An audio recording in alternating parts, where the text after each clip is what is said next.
तो भाई ये अपनी नई गाड़ी, तो मेरी इंश्योरेंस जो है वो है। और अंधेरा होने से पहले गाड़ी के प्राइस के बारे में बात कर लेते हैं। भी महंगा है, उसका एक बहुत बड़ा रीजन है जो मैंने आज तक किसी को नहीं बताया। So hey guys, this is Sahib and welcome back to my channel. I hope you are doing very well. तो यार यूट्यूब पे बहुत सारे लोग मेरे से कमेंट वगैरह करके पूछते हैं कि भाई आप कनाडा के अंदर अपनी गाड़ी वगैरह क्यों नहीं खरीद लेते हो। कुछ लोग प्यार से पूछते हैं, कुछ लोग टॉन्ट मार के पूछते हैं। अभी रिसेंटली एक बंदे का मैसेज आया था, कमेंट आया था, वो कह रहे थे कि भाई ये कनाडा के अंदर अपनी वाइफ के साथ मतलब शादीशुदा होते हुए -30 -35 में बिना गाड़ी के कैसे जी रहा है। तो फाइनली यार हमने गाड़ी वगैरह खरीद ली है, तो वही हम पिकअप करने जा रहे हैं। तो आज की इस वीडियो में वो सारा हिसाब किताब आप लोगों को दिखाएंगे, कितने की पड़ी, क्या इंश्योरेंस था, क्या प्रोसेस था, कौन कौन सी चीज़ों का ध्यान रखना। तो ये सारी चीज़ें आज की इस वीडियो में डिस्कस करेंगे। तो गाड़ी खरीदने चलते हैं and let's get started with this video.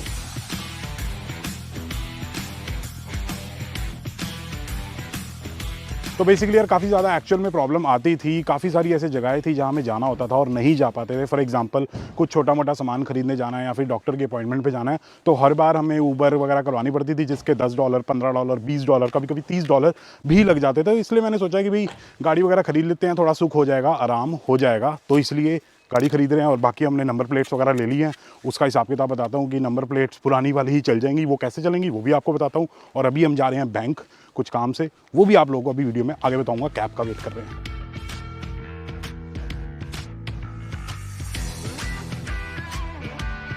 यार अब हम आ गए हैं स्कॉशिया बैंक। तो बेसिकली इस बैंक के अंदर मेरा अकाउंट है। तो बेसिकली यहाँ पे हम आए हैं ड्राफ्ट बनवाने के लिए। अब गाड़ी की जो पूरी की पूरी पेमेंट है वो मैं क्रेडिट कार्ड से तो कर नहीं सकता या फिर किसी और मेथड से नहीं कर सकता।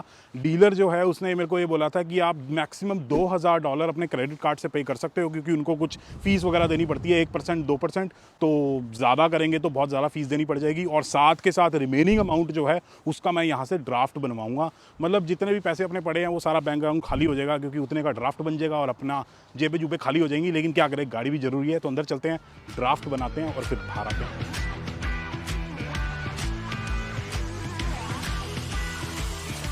तो भाई अपना बैंक ड्राफ्ट बन गया स्कॉशिया बैंक से। अब कितने का बना है वो तो अभी आप लोगों को नहीं बताऊंगा, आगे बताऊंगा वीडियो में, क्योंकि अगर मैंने अभी बता दिया तो आधे लोग वीडियो यहीं छोड़ के चले जाएंगे, ठीक है। और चेक भी मैं दे सकता था, मेरे पास चेकबुक भी है, लेकिन मेरे को कंफर्म्ड नहीं था, क्योंकि वो जो चेकबुक मेरे पास पड़ी है वो जब मैं 2018 में as an international student Canada आया था, जो मैं आप लोगों को 500 बार बता चुका हूँ, तब की वो चेकबुक है। मुझे लगा एक्सपायर वगैरह ना होगी, वो क्या हिसाब किताब होगा, तो इसलिए मैंने ड्राफ्ट बनवा लिया। और किसी भी अमाउंट का अगर आप ड्राफ्ट बनवाते हो तो उसके आपको $9 साढ़े $9 एक्स्ट्रा देने पड़ते हैं। तो हमने दिए हैं कुछ $1000, उसके ऊपर से $9 एक्स्ट्रा। तो ये सिस्टम है। बाकी अपनी कैब आ गई, अब गाड़ी पिकअप करने चलते हैं और बाकी बातें आगे करते हैं। हाँ जी, तो यार फाइनली हम पहुंच गए हैं डीलर के पास। तो यहाँ से गाड़ी पिक करते हैं और आपको सारा हिसाब किताब बताते हैं। हाँ जी, तो यार गाड़ी की चाबी मिल गई। अब आप लोगों को सारा हिसाब किताब दिखाते हैं कि कौन सी गाड़ी है, क्या सिस्टम है। तो भाई ये अपनी नई गाड़ी, मतलब वैसे तो यूज्ड कार है लेकिन हमारे लिए तो नहीं है ना, ठीक है। और ये अपनी Volkswagen टीगुआन नीले रंग की, झटाक से कलर की। तो बेसिकली जब मेरे को गाड़ी खरीदनी थी ना, तो मेरे को एक दो क्राइटेरिया थे। सबसे पहला मेरा क्राइटेरिया ये था कि मेरे को एक SUV चाहिए थी, ऑल व्हील ड्राइव वाली, ताकि अगर पेरेंट्स आते हैं या फिर दोस्त वगैरह गाड़ी में बैठते हैं तो आराम से बैठ सकें कंफर्टेबली, कोई दिक्कत वगैरह ना आए। और ऑल व्हील ड्राइव इसलिए चाहिए थी क्योंकि स्नो वगैरह होती है। जैस्मिन जी और मेरे को बड़ा शौक है घूमने फिरने जाने का, लॉन्ग ड्राइव्स पे जाने का। अब अगर स्नो होगी तो ऑल व्हील ड्राइव वाला सिस्टम होगा तो थोड़ा हिसाब किताब सेफ रहेगा। तो इसलिए मेरे को SUV और AWD वाली गाड़ी चाहिए थी। दूसरा मेरा क्राइटेरिया ये था कि मेरे को होंडा या टोयोटा चाहिए थी। लेकिन होंडा और टोयोटा के साथ प्रॉब्लम ये आ रही थी, जैसे हर एक देसी को चाहिए होती है, उनके साथ प्रॉब्लम ये आ रही थी कि यार जो मिल रही थी ना, वो किलोमीटर बहुत ज़्यादा थे उनके ऊपर। मतलब 2.5 लाख किलोमीटर चली हुई या फिर 2 लाख किलोमीटर चली हुई, इतने ज़्यादा चली हुई किलोमीटर वाली मेरे को गाड़ी नहीं चाहिए थी। और अगर कम किलोमीटर वाली मिल रही थी तो वो बहुत महंगी थी, मतलब मेरे बजट से बाहर जा रही थी। तो फिर मेरे को फाइनली ये वाली गाड़ी मिली। मैंने थोड़ी टेस्ट ड्राइव वगैरह की, बहुत ही स्मूथ चली, बढ़िया हिसाब किताब था, किलोमीटर भी कम थे। साथ के साथ मैंने अपने कुछ फ्रेंड्स वगैरह से भी कंसल्ट किया, मतलब राय ली, तो उन्होंने भी कहा कि भाई बढ़िया गाड़ी है, कोई दिक्कत वाली बात नहीं है। तो ये हिसाब किताब था। और तीसरा मेरा क्राइटेरिया ये था, मतलब सबको वो देखना चाहिए कि फ्लीट वाली गाड़ी नहीं होनी चाहिए। तो बेसिकली यहाँ कनाडा के अंदर क्या होता है, एक कार फैक्स रिपोर्ट होती है हर एक कार की, ठीक है। उसके ऊपर सारी की सारी डिटेल लिखी होती है, मतलब गाड़ी कितनी सर्विस हुई है, क्या हिसाब किताब है, कोई एक्सीडेंट है या नहीं है, गाड़ी स्टोलन है या नहीं है, US का कोई रिकॉर्ड है या नहीं है।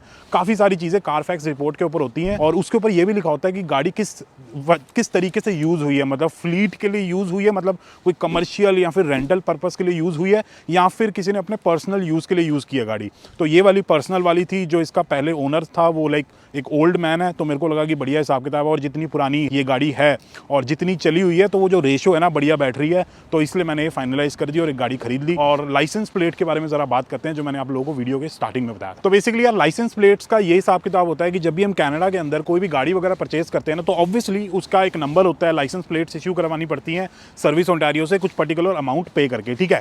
तो वो जो प्लेट्स होती है ना वो हमारे नाम पे रजिस्टर होती हैं गाड़ी के साथ, तो ऑब्वियसली लिंक्ड होती हैं सिस्टम के अंदर। लेकिन अगर आप वो गाड़ी सेल कर भी देते हो तो वो लाइसेंस प्लेट्स आपकी ही रहेंगी, ठीक है। वो किसी और गाड़ी पे आप लगा के रजिस्टर करवा के यूज कर सकते हो, तो ये हिसाब किताब होता है। और जो लाइसेंस प्लेट्स होती हैं हर साल हमें रिन्यू करवानी पड़ती है हमारे बर्थडे पे। तो जैसे अभी मैंने गाड़ी खरीदी, अभी फेब चल रहा है, तो अगस्त 18 अगस्त को मेरा बर्थडे आता है, तो तब मेरे को मेरी प्लेट्स दोबारा से रिन्यू करानी होंगी। और अगर मैं कस्टम प्लेट बनवाना चाहता हूँ कि अपने नाम की गुरसाहिब या फिर कुछ वैसी प्लेट चाहता हूँ, कोई अपना पंजाब PB05 DL36 ऐसा कुछ लिखवाना चाहता हूँ अपना हिसाब किताब, या फिर जैस्मीन उमर अपना नाम लिखवाना चाहता हूँ, तो उसके लिए $310 या $320 देने पड़ते हैं। वो प्लेट मिल जाती है। उसके बाद एवरी ईयर अपने बर्थडे पे हमें सिर्फ रिन्यूअल की फीस देनी होती है। तो जब मेरे पास जीप कंपस थी, मेरे को लाइसेंस प्लेट्स मिल गई थी, तो वो मेरे पास ही रही। और जैसे ही मैंने ये नई गाड़ी खरीदी, मतलब यूज्ड गाड़ी खरीदी, तो मैंने वो प्लेट्स दोबारा से रिन्यू करा ली और सेम प्लेट्स में अब यूज़ कर रहा हूँ। तो ये सिस्टम है। ज़्यादा नहीं बोलते वरना आप बोर हो जाओगे। अब आगे निकलते हैं। अब गाड़ी लेके हम सबसे पहले जाएंगे गुरुद्वारे, वहाँ पे मत्था टेकेंगे और गुरुद्वारे में मिठाई लेकर जाएंगे। तो अभी रॉयल पान चलते हैं, वहाँ से मिठाई लेते हैं और साथ के साथ हमें रुमाला भी लेके जाना है। तो रुमाला घर पे पड़ा है, तो वहाँ से रुमाला भी लेके जाएंगे। तो ये सारा काम करते हैं, आप लोगों को भी दिखाते हैं और बाकी बातें भी, इंश्योरेंस प्राइसेस, वो भी सारी बातें करते हैं। तो भाई हम खरीद रहे हैं मिक्स खोया। मिक्स खोया क्या होता है? सारी मिठाइयाँ मिक्स कर देते हैं। Thank you.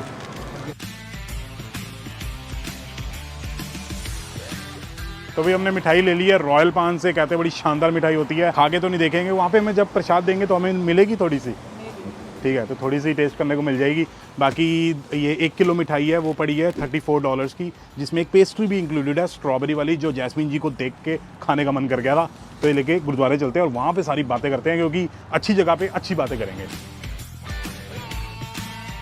यार थोड़ा कमेंट करके बता दो कि नीले रंग की झटाक से कलर की गाड़ी कैसी लग रही है आप लोगों को, थोड़ा सा बता दो कमेंट करके, और अपने भी रिव्यूज़ या ओपिनियंस दे दो थोड़े से। हाँ जी, तो यार अभी हम खड़े हैं यूनिवर्सिटी ऑफ वाटरलू के बाहर। तो बेसिकली वो जो आपको एरिया दिखाई दे रहा है ना, वो है यूनिवर्सिटी ऑफ वाटरलू का। इस साइड प्रॉपर पार्किंग वगैरह, सामने से किचनर की बस आ रही है और इधर खड़ी है काले रंग की ज़बरदस्त महंगी वाली ऑडी S5 कन्वर्टिबल। तो सिस्टम सेट है, ये थोड़ा सस्ता होता है, वो काफ़ी महंगा होता है। हाँ जी, तो फाइनली अब हम आ गए हैं किचनर के गुरुद्वारे, जो कि एग्जैक्टली किचनर में नहीं पड़ता है, एक टाउनशिप ऑफ विलमॉट नाम की जगह, उसके अंदर ये गुरुद्वारा पड़ता है, जो कि गोल्डन ट्रायंगल सिख एसोसिएशन का एक पार्ट है। तो इसके अंदर चलते हैं, मत्था टेकते हैं और बाहर आने के बाद आपके साथ सारी बातें करते हैं इंश्योरेंस और प्राइसेस के बारे में।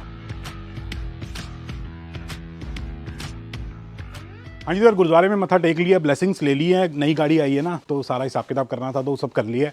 अब बात करते हैं इंश्योरेंस के प्राइसेस के बारे में। तो बेसिकली यार मैंने बहुत सारी कंपनीज को कांटेक्ट किया था, उनसे कोड वगैरह लिए थे इंश्योरेंस के। कोई मेरे को $400 पर मंथ का कोड दे रहा था, कोई मेरे को दे रहा था $350, कोई $300 पर मंथ के हिसाब से मेरे को कोड दे रहे थे। तो फाइनली मैंने जिस कंपनी के साथ मेरा ऑलरेडी, जब मेरे पास जीप कंपस थी, जिस कंपनी के साथ मेरा इंश्योरेंस था, उन्हीं के साथ मैंने फाइनल किया है। तो मेरी इंश्योरेंस जो है वो है $256 पर मंथ। तो ये हिसाब किताब है मेरी इंश्योरेंस का। देखा जाए तो यार मेरे को कनाडा में रहते हुए 4.5 साल से ज़्यादा हो गए हैं, और मेरा जो लाइसेंस है, ड्राइविंग लाइसेंस, वो लगा लो ऑलमोस्ट 4 साल पुराना हो चुका है। तो उस हिसाब से $256 पर मंथ भी महंगा है।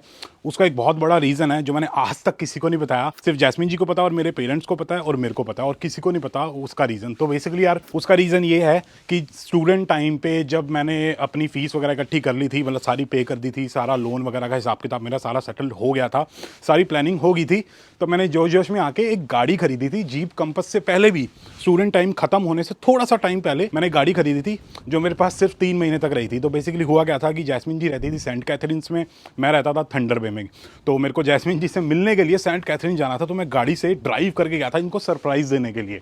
तो पहुँच तो सही गए थे, मेरे फ्रेंड्स वगैरह भी मेरे साथ थे, कबीर था, एक जे जो आपने पुरानी वीडियोस में देखा था वो था, जो गुजराती लड़का है, साथ के साथ 2 और लोग थे, तो 5 लोग थे हम। तो निसान अल्टीमा मेरी गाड़ी थी, बहुत पसंद थी, मतलब काले रंग की एकदम एंडी, मतलब मर्सिडीज़ लगती थी पूरी, तो बहुत अच्छी लगती थी मेरे को गाड़ी। तो उस गाड़ी पे हम सेंट कैथरीन गए, जैस्मिन से मिले, 1-2 दिन वहाँ रुके। फिर जब हम वापस आ रहे थे ना, तो हमारा बहुत ही बड़ा, मतलब बहुत ही बुरा एक्सीडेंट हो गया था हाईवे के ऊपर, ट्रांस कनाडा हाईवे के ऊपर, लाइक मिडल ऑफ नोवेयर। इधर पहाड़ था, इधर खाई थी, और वहाँ पे हमारा एक्सीडेंट हो गया था। जो गाड़ी थी वो 2 बार घूम गई थी स्नो की वजह से, और जो गाड़ी थी ना उसका टोटल लॉस हो गया था, मतलब गाड़ी बिल्कुल ख़त्म हो गई थी। इंश्योरेंस क्लेम मेरे को मिल गया था, लेकिन वो एट फॉल्ट काउंट हुआ था, तो उसकी वजह से मेरी इंश्योरेंस थोड़ी सी ज़्यादा है, क्योंकि वो जो एक्सीडेंट्स वगैरह होते हैं, कहते हैं कि 6 साल तक हमारे रिकॉर्ड पे रहते हैं, तो मेरे रिकॉर्ड पे वो एक्सीडेंट है, उसकी वजह से मेरी इंश्योरेंस ज़्यादा है। वरना आई थिंक $180 या $70 पर मंथ होती, तो इसलिए $256 पर मंथ मेरी इंश्योरेंस है। तो ये हिसाब किताब है। आज तक किसी को नहीं पता था, मेरे दोस्तों वगैरह को किसी को नहीं, वो 5 लोग, मेरे पेरेंट्स और जैस्मिन जी को, सिर्फ इनको पता था और किसी को नहीं पता था। तो इसलिए मैं कहता हूँ कि भाई स्टूडेंट टाइम पे एटलीस्ट गाड़ी वगैरह मत खरीदो, इन चक्करों में पड़ो ही मत, ठीक है। बाद में एक सेकंड हैंड गाड़ी लो, यूज्ड कार लो, उसको चलाओ, उस पर अपना हाथ साफ करो, फिर सब बढ़िया हो जाएगा, ठीक है। तो मेरी ये गलती थी, मेरे को उस टाइम नहीं लेनी चाहिए थी गाड़ी, लेकिन ले ली थी। क्या करें, अब गलतियों से सीख गए, तो उन गलतियों से आप भी सीख सकते हो। तो ये सिस्टम है। बाकी अब आगे निकलते हैं। जैस्मिन जी ट्रीट दे रही हैं, कह रही गोलगप्पे खिलाती हूँ, डोसा खिलाती हूँ, और फिर हम वहाँ पे गाड़ी के प्राइस की बात करेंगे, गाड़ी पड़ी कितने की है, क्या सिस्टम है। हाँ जी, तो यार अब हम आ गए हैं राजधानी रेस्टोरेंट, गोलगप्पे और छोले भटूरे खाने। तो अंदर चलते हैं और स्वाद खाना खाते हैं। हाँ जी, तो यार अपना खाना पीना हो गया, फटाफट अंधेरा होने से पहले गाड़ी के प्राइस के बारे में बात कर लेते हैं, और साथ के साथ ये भी डिस्कस कर लेते हैं भाई जब आप गाड़ी खरीदोगे कनाडा के अंदर यूज्ड, तो किन किन चीज़ों का ध्यान रखना। हाँ जी, तो यार ये जो गाड़ी है Volkswagen Tiguan, इसका जो प्राइस है वो है $7,200। उसके ऊपर टैक्स भी दिया मैंने 13%, तो अप्रॉक्सीमेटली $8,100 की मेरे को एक गाड़ी पड़ी है। उसके ऊपर छोटे मोटे चार्जेस थे, जैसे कि उन्होंने गैस डलवाई थी $30 की, साथ के साथ वो नंबर प्लेट रजिस्ट्रेशन मतलब रिन्यूअल के आई थिंक $32 दिए थे। तो अप्रॉक्सीमेटली $8,200 मेरे को पड़ गए ये गाड़ी खरीदने के। तो ये हिसाब किताब है। बाकी अगर आप कनाडा में यूज्ड कार या फिर नई गाड़ी भी खरीदने की प्लानिंग कर रहे हो, तो उसके लिए मैं आप लोगों को 3 मेन चीज़ें बताना चाहूँगा। वैसे तो यार ज़्यादातर चीज़ों के बारे में लोगों को पता ही होता है, लेकिन 3 मेन चीज़ें बताना चाहूँगा, ठीक है। सबसे पहली चीज़ तो ये है कि आप जहाँ से भी गाड़ी खरीदोगे, मतलब जो भी डीलर होगा, जो भी डीलरशिप वगैरह होगी, उसको बहुत ध्यान से चूज़ करना है। जैसे हम कनाडा में पढ़ाई करने के लिए कंसल्टेंट को बहुत ध्यान से चूज़ करना है ना, क्योंकि कंसल्टेंट हमारे ऊपर कोई भी कोर्स थोप सकता है। तो वैसे ही कोई भी डीलर या बेकार डीलर आपके ऊपर कोई भी गाड़ी थोप सकता है। फिर जब नई नई लेंगे तो बड़ा मजा आएगा, सनरूफ खुल रही है, पता नहीं क्या कुछ हो रहा है, लेकिन बाद में रिग्रेट होगा कि भाई इतना ज़्यादा खर्चा हो गया, फिर हमें गाड़ी चिपका दी, या फिर उसमें कोई प्रॉब्लम है, ठीक है। तो ये ध्यान रखना। दूसरी चीज़ ये है कि अपना बजट बना के चलना कि भाई आपका बजट कितना है, क्योंकि जब हम किसी डीलरशिप पे जाते हैं गाड़ी वगैरह खरीदने के लिए, तो होता क्या है कि हम अलग अलग तरीके की गाड़ियाँ देखते हैं। किसी की सनरूफ खुल रही है, किसी के अंदर बोस के स्पीकर लगे हुए हैं, किसी के अंदर भाई इतनी बड़ी स्क्रीन लगी हुई है, लाइटें जल रही हैं नीली येलो, तो थोड़े से हम इन्फ्लुएंस हो जाते हैं। हमारा मन करता है चल यार महंगी सी गाड़ी ले लेते हैं, $15 बाई वीकली तो एक्स्ट्रा देना है, या फिर अगर कैश पे खरीद रहे हो तो $1,000 ही तो एक्स्ट्रा देने हैं। तो इस चीज़ का भी ध्यान रखना। अपना बजट बना के चलो कि भी मेरा बजट $8,000 है, उसके ऊपर मैंने गाड़ी खरीदनी नहीं है। अगर फाइनेंस करा रहे हो तो 16,000 17,000 जो भी बजट है वो बना के चलो। और तीसरी चीज़ ये है कि तीसरी चीज़ क्या थी